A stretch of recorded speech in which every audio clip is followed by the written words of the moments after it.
तरीन वीडियोस के लिए हमारा YouTube चैनल सब्सक्राइब करके बेल आइकन प्रेस करिए ताकि आपको मिले हर अपडेट सबसे पहले। सिंध हुकूमत ने फैसला ये किया था कि हम मोबाइल वैक्सीनेशन सेंटर्स को भी स्टैब्लिश करें ताकि वो लोग जो कि कंपनीज हैं, ऑर्गेनाइजेशंस हैं, बिजनेसेस हैं, जो कि बड़े नंबर्स में एक जगह पर मौजूद होते हैं, उनको किसी और जगह आने की ज़रूरत ना हो। तो पहले फेज में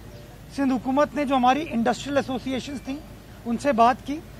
और उनके इंडस्ट्रियल एसोसिएशन के मराकज़ में हमने वैक्सीनेशन सेंटर स्टैब्लिश किए। मैं फबाटी आया था और फबाटी में आज से 2 माह पहले हमने वैक्सीनेशन सेंटर स्टैब्लिश किया था ताकि मजदूर वगैरह को अस्पताल ना जाना पड़े, वो यहीं पर आके करीब में वैक्सीनेट करा सकें। जब हमने देखा कि वैक्सीन की प्रॉपर क्वांटिटी अवेलेबल है, सप्लाई में कोई प्रॉब्लम नहीं है और लोग अब बड़े पैमाने पर वैक्सीन लगवाने के लिए आ रहे हैं, तो हमने ये आइडिया फ्लोट किया कि मोबाइल वैक्सीनेशन सेंटर्स को अगर हम स्टैब्लिश करें तो लोगों के लिए मजीद आसानी हो पाएगी।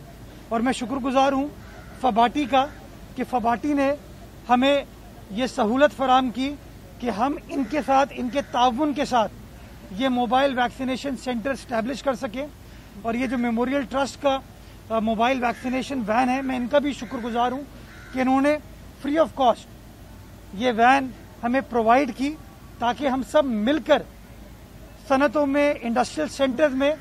जाकर मजदूरों को वैक्सीन लगवा सके। मैं समझता हूँ हम सब की मेहनत से,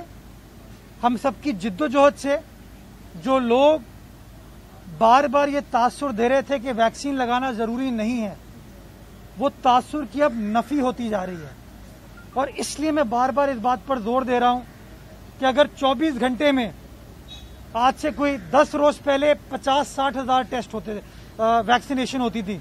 आज अल्हम्दुलिल्लाह हमने 2 लाख का नंबर क्रॉस किया है। और इंशाल्लाह आज 2 अगस्त को हमारा टारगेट है कि 2.25 लाख वैक्सीनेशन का नंबर क्रॉस करेंगे।